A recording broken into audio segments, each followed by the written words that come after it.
like how Mama be acting. Alright, let me see. Pretend like I got some crabs right here. I have my Instagram, the boomerang.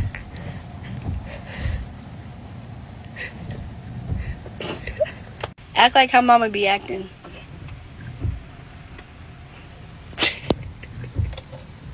Come on, Lele. Act like how Mama be acting. Come eat, y'all. Come eat. Come eat right now. Come on. Hurry up for the food game. It was an ordinary Saturday afternoon in July, the kind that feels like nothing will ever go wrong.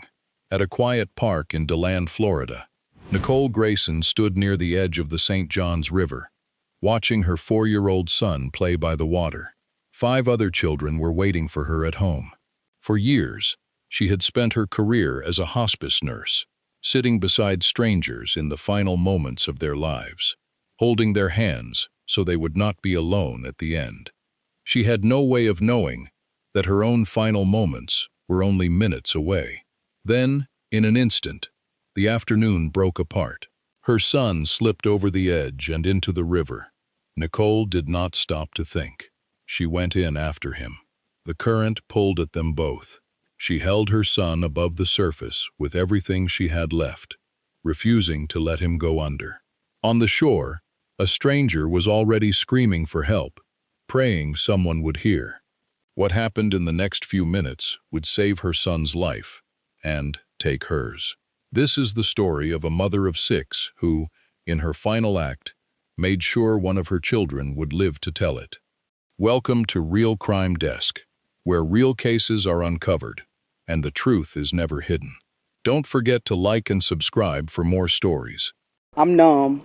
We didn't expect this. LaRonda Morris was still in shock about the tragic death of the mother of 3 of her grandchildren. She was really special to me, and I'm gonna miss her. And the hardest part is looking at my grandkids and knowing that their mother is not here. 9-year-old Karan was with his mother and younger brother Saturday afternoon. I love my mom. She did all of that for my little brother. She pushed me aside because she didn't want us to get hurt. She saved my little brother, but she didn't worry about herself. She worried about my little brother. Morris shared this message for the boater who pulled her 4-year-old grandson to safety. I want to thank them, because if it was not for them being there, it may have been a different outcome. We could have lost both of them. I know that God has a seat in the kingdom waiting for her until we meet again. And, life is just short. And we have to start loving each other, because we never know the time, the second, or the hour. Nicole Grayson was 43 years old, living in DeLand, Florida, a small city built along the banks of the St. Johns River. She was a mother of 6, and for years, she had also worked as a hospice nurse, a job that placed her at the bedsides of strangers during the final hours of their lives. It is a kind of work that asks a person to sit with pain they cannot fix, to offer comfort when there is nothing left to cure. Those who take on that role learn to hold space for suffering without flinching from it. Nicole had spent years doing exactly that. At home, her world looked different, but it asked something similar of her. 6 children depended on her. An oldest daughter, Montraevia, old enough to help carry some of the weight of a large family. A 17-year-old son, Dafino, a 9-year-old son, Coron, and a 4-year-old boy who was still young enough to need watching every time he got near water. Raising 6 children on her own meant that very little of Nicole's day belonged only to her. Her time, her attention, her body, all of it was already spoken for, long before any emergency ever arrived. People who knew her described someone who did not treat that responsibility as a burden. LaRonda Morris, the grandmother of 3 of Nicole's children, would later say that her children were her entire world, and that being their mother was the role she valued above every other part of her life.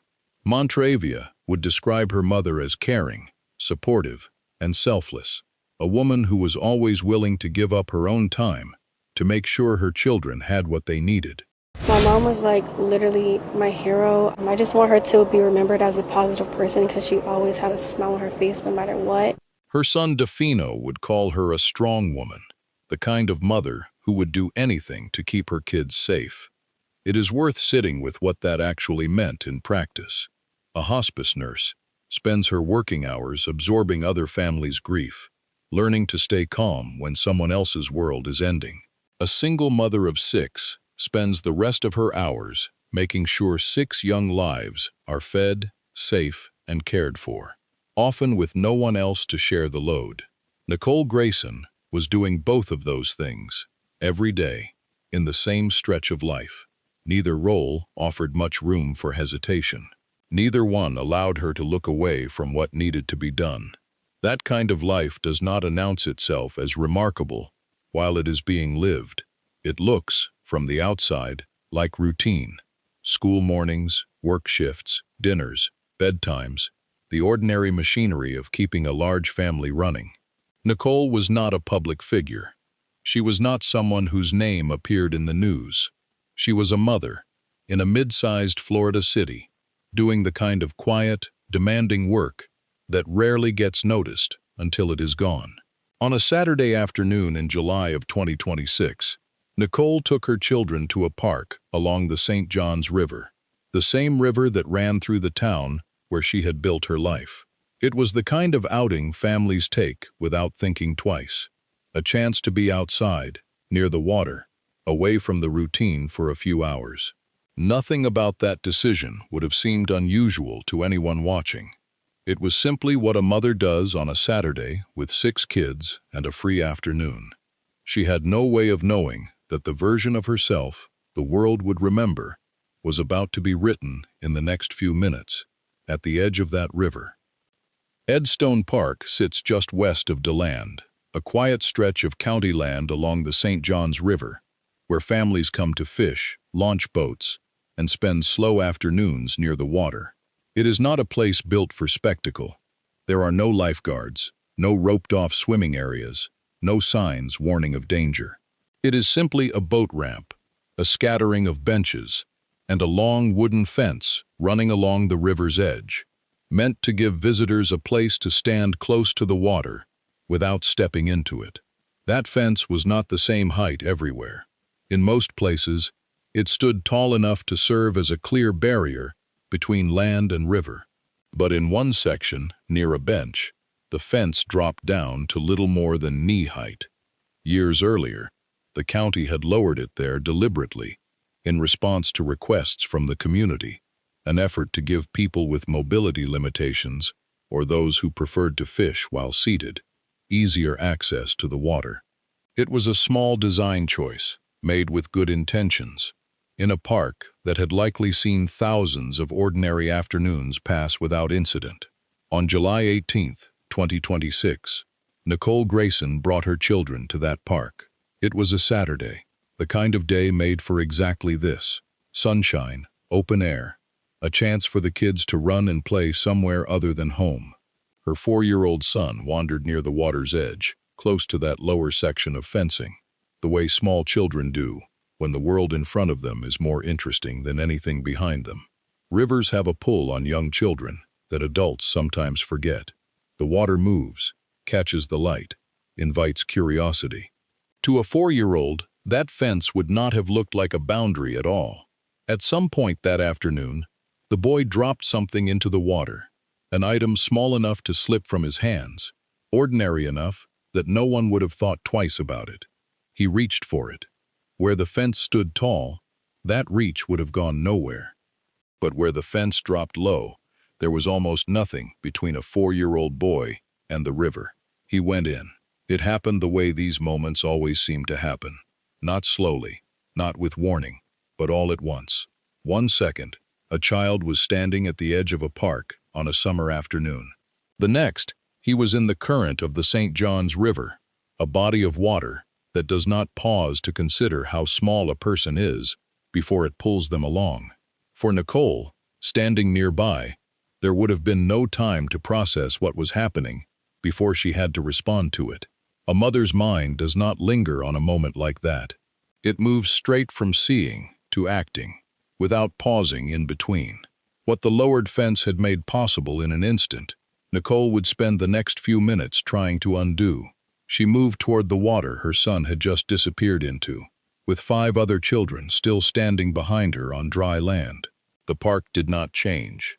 The river did not slow down, and a single stretch of fencing, built low for one kind of accessibility, had just made room for something no one at Edstone Park that day was prepared for. Nicole did not stop to think before she went in, after her son. There was no pause, no hesitation, no weighing of risk against consequence. The moment her 4-year-old disappeared beneath the surface of the St. John's River, she moved toward the water, the same way she had spent years moving toward pain she could not undo, directly, without flinching, because someone needed her. The river did not make it easy. The current pulled at both of them, dragging mother and son away from the bank, away from the low stretch of fence where the accident had begun. Nicole fought to keep her son's head above the water, holding him up with whatever strength she had left, even as the same current worked against her own ability to stay afloat. She was not swimming to save herself. She was swimming to keep one small boy breathing. On shore, someone had already begun screaming for help. The sound carried across the water and reached a man named Mark Swartz, who was out on the river that afternoon in his boat. Swartz was recovering from surgery on his arm just weeks earlier, his own strength limited, but he turned toward the sound anyway. Mark Swartz happened to be passing by on his pontoon boat. It happened to be his first day back on the water since he broke his arm in May. I don't know, if it's a higher power or something like that, but for some strange reason, I decided to go out and run my boat out of the blue. He happened to be in the right place at the right time. Thank God it's a no-wake zone, because then you can hear. And I heard the woman screaming. There was a baby in the water, and there was nobody there to help him. He steered his boat as close as he could to where Nicole and her son were struggling, and threw life preservers toward them, hoping one would land close enough to grab. Neither one did. The current, or the panic, or simple distance kept them just out of reach. Swartz brought the boat in closer. He reached out and caught hold of the boy's arm, pulling him up out of the water and onto the boat. The 4-year-old was safe, but by the time Swartz turned back for Nicole, she had already gone under. Swartz says he turned his boat around. He took action. First thing I did was grab a couple of life preservers and threw them right on him. By this time, she was under and he was in a panic. What happened next unfolded through the actions of strangers. A man on a golf cart nearby heard the screaming, left his cart, and swam out to help lift Nicole from the water. Another man, 26 years old, went in as well. A third bystander, John Riaka, climbed over a railing and onto the boat itself, and as soon as Nicole was pulled aboard, he began CPR, breathing for her, pressing against her chest, refusing to stop. There was that young guy who jumped in the water and was trying to push her up. Then another guy jumped over the rail. The 3 of us were able to pull the lady onto the boat, and they started CPR. Someone had already called 911. The call would later capture just how fast the day had turned. A voice telling the dispatcher that a mother had gone under, trying to save her child, that they had the boy but could not reach her. The dispatcher's response was steady, urging the caller to stay strong, to focus on the child who had just been saved. I'm trying to call 911. 911. Can you come to Edstone Park? We have a mother that's drowned in we got the baby, but we can't get the mama. Okay, is she in the water? Yes, please. Who's on a pontoon boat? Some man got a pontoon boat now. We just need an ambulance. If you have the baby out of the water, I need you to be strong for the baby. She's not breathing at all. On the boat, the rescue continued. Swartz estimated that CPR went on for 10 to 15 minutes, different hands taking turns, no one willing to be the one who stopped. And they tag team CPR for, it seemed like 10 or 15 minutes. None of the people on that boat knew Nicole Grayson before that afternoon. They did not know she was a hospice nurse, or that she had 5 other children waiting for her at home, or that her whole life had been built around showing up for people in exactly this kind of moment. They only knew that a woman had gone into the river after her son, and that she was not moving. They kept working anyway, because that is what the moment asked of them, the same way it had asked everything of Nicole only minutes before. By the time deputies and paramedics reached Edstone Park, the strangers on Mark Swartz's boat had already been performing CPR on Nicole for several minutes, taking turns, refusing to give up. When paramedics arrived, they took over the work that John Riaka and the others had started, continuing chest compressions as they moved Nicole off the boat and prepared her for transport. Her son, pulled from the river earlier, was already safe on shore, unharmed, too young to fully understand what had just happened to his mother. Nicole was rushed to a hospital in DeLand. What had begun as an ordinary Saturday afternoon had turned, within the space of an hour, into an emergency room fight for her life. Doctors and nurses worked to do for her what she had spent her career doing for others, to hold on to a life at its most fragile point, to refuse to let go simply because the odds had turned. There is a particular weight to that kind of effort, when the patient is someone who spent her own working hours doing the same thing for strangers, though the medical staff treating her that night would not have known that detail. To them, she was simply a patient who needed everything they had. Word of what happened spread quickly through DeLand, even before the outcome was known. Family members made their way to the hospital. Nicole's children, Montreavia, Defino, Coron, and the others, waited for news, caught in the strange, suspended hours between an emergency and its ending, when nothing is certain yet and everything feels possible. The hours passed. Doctors continued their work, and at approximately 10 o'clock that night, Nicole Grayson was pronounced dead. She was 43 years old. Hours earlier, she had been a mother, watching her children play by a river on a Saturday afternoon. Now she was gone, and the 6 children who had depended on her for everything were left to face a world that no longer included her. Her 4-year-old son, the boy she had gone into the river to save, survived. He would grow up knowing, in whatever way a child that young comes to understand something so large, that his mother had given her life so that his would continue. That knowledge would not belong to him alone. It would belong to his brothers and sisters as well, each of them old enough in their own way to carry the weight of what their mother had done.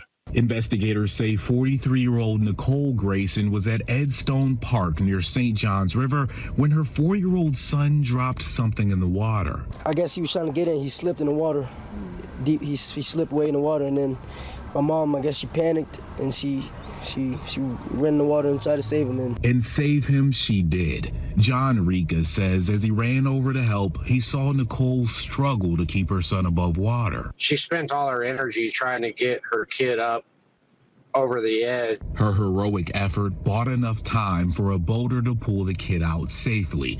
Nicole, however, was unresponsive. I jumped over the rail, jumped onto the boat, and pulled the lady up onto the boat, and we started CPR. I started CPR and mouth to mouth immediately. She later died at the hospital. Tried to do everything I could do to save her.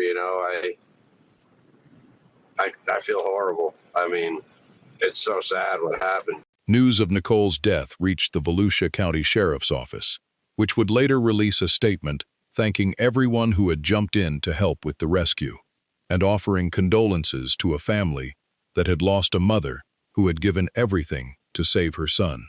It was a simple statement, but an accurate one. There was no mystery to unravel here, no question of what had happened or why. A boy had fallen into a river. His mother had gone in after him, and by the end of that night, one of them was gone. For Nicole's family, the hours after her death were not about answers. They already had the only answer that mattered, that she had done exactly what she always did, without hesitation, for one of her children. What remained now was the harder part, learning how to live in a house with one fewer voice in it, and carrying forward the love of a mother who had proven, in her final act, exactly how far that love went. News of Nicole Grayson's death moved quickly through DeLand.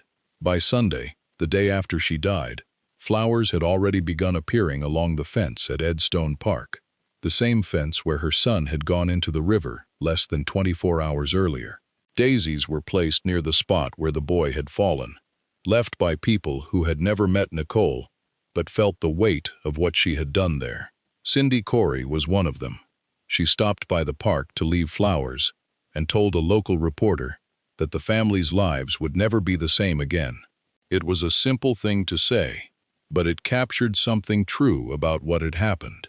A single afternoon had reshaped an entire family's future, and strangers who had only read about it still felt the need to mark the spot with something.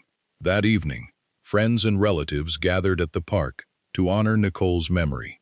They stood near the water where she had died, sharing what they remembered about her, finding comfort in each other, while the river kept moving beside them, indifferent to the grief on its banks. 1, 2, 3, we love you! In Orange City, tears shed over an absolute tragedy. It happened during a balloon release to honor the life of 43-year-old Nicole Grayson, a mother who drowned Saturday. Dozens turned out, many of them wearing pink, the color she loved, and all struggling to cope with what happened just days ago. That's in my heart. It says keep on trusting in God and things gonna work out for the best. Chris Perrone has children and grandkids, and she was fighting back tears talking to me about the loss of Nicole. As a mother and a grandmother, how does this feel to you? It hurts to see that because I would do exactly the same thing she did. I would jump right in. Chris says she's a good friend to Nicole's mom and says everyone knew how much Nicole loved her babies. Many others remained overcome with sorrow as they watched the balloons rise into the sky Thursday night. She went out the way she went out because one thing about it, she didn't play about her kids. If you know, you know. Thank y'all. I thank everybody for coming out, man. A final tribute to a mother's sacrifice. Nicole's oldest daughter, Montreavia, took on the responsibility of caring for what came next. She started a fundraiser to help cover funeral costs and support her younger siblings, writing that her mother had raised 6 children and loved each of them unconditionally, that she had been the kind of woman who was always willing to give up her own time to make sure her kids had what they needed. Within a day, the fundraiser had drawn well over 100 donations, strangers giving what they could to a family they had never met, moved by the story of a mother whose final act was saving her son. Nicole's son, DeFino, spoke to a reporter about what he believed had happened that afternoon, that his younger brother had slipped while reaching for something in the water, and that their mother had panicked and gone in after him without a second thought. He said his mother was a hero, the kind of strong woman who would do anything to keep her children safe. It was not a complicated tribute. It did not need to be. It was simply true. That's the type of mom she was. Like, she would have did anything to save her kids, and that's what she did. That's the type of mom she was. She was a hero. She loved all her kids to death.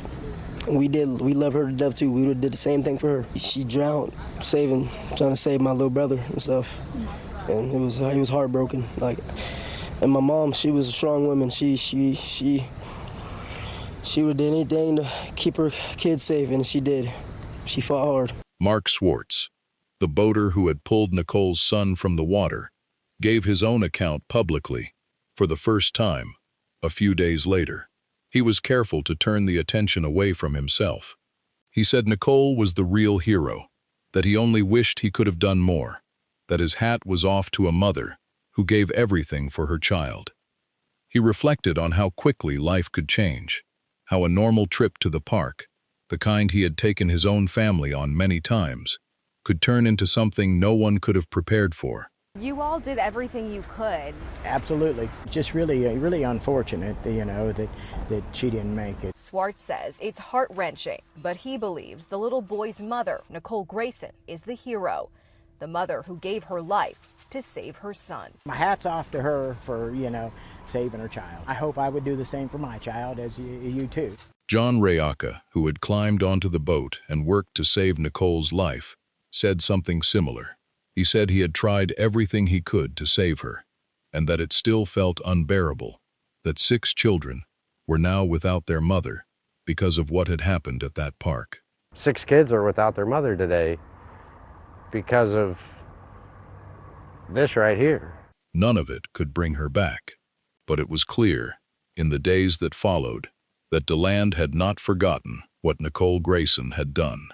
In the days after Nicole Grayson's death, Attention began to turn toward the place where it started, the low section of fencing at Edstone Park, the one that had let her 4-year-old son slip so easily from land into river.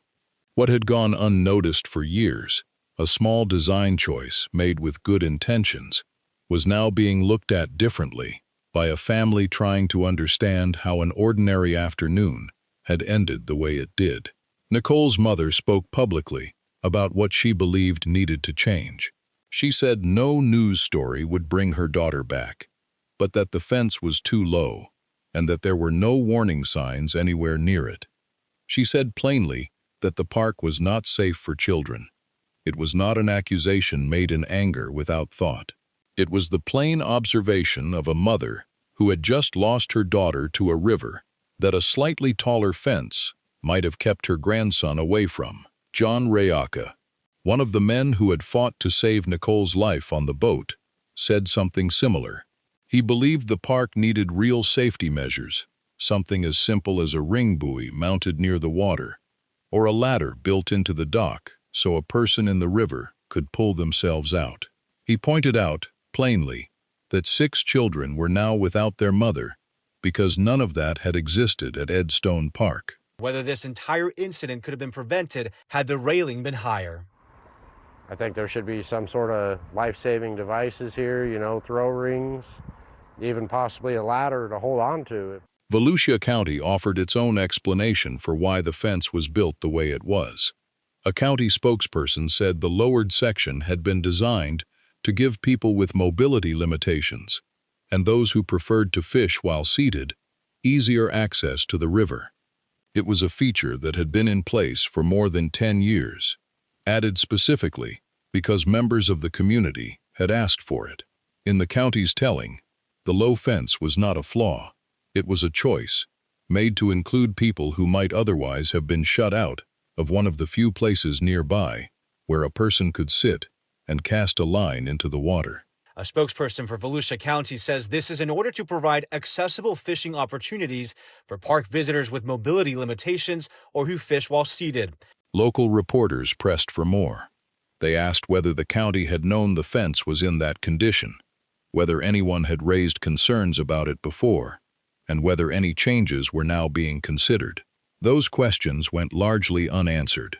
No specific plan to raise the fence, install a barrier, or add warning signs was announced in the days that followed. The accessibility rationale stood, unchanged, alongside a family's grief and a rescuer's plea for something more. The Volusia County Sheriff's Office says that right here is where that 4-year-old boy fell into the water. You can see that only the lower portion of this fence is in place. I asked Volusia County if this fence was already like this before that boy fell in, and if they're planning on making any temporary barriers or repairs. I haven't heard back from them yet. The Sheriff's Office says that this was the final act of a mother who gave her life to save her son. What remained, in the end, was not a case to be solved, but a question left open. A fence stayed the height it had always been. A family kept living without the person who had held them together, and a small stretch of railing along the St. Johns River continued standing exactly where it always had, quietly raising the same question it had raised since the day Nicole Grayson went into the water after her son. How low is too low when a child's life is on the other side of it?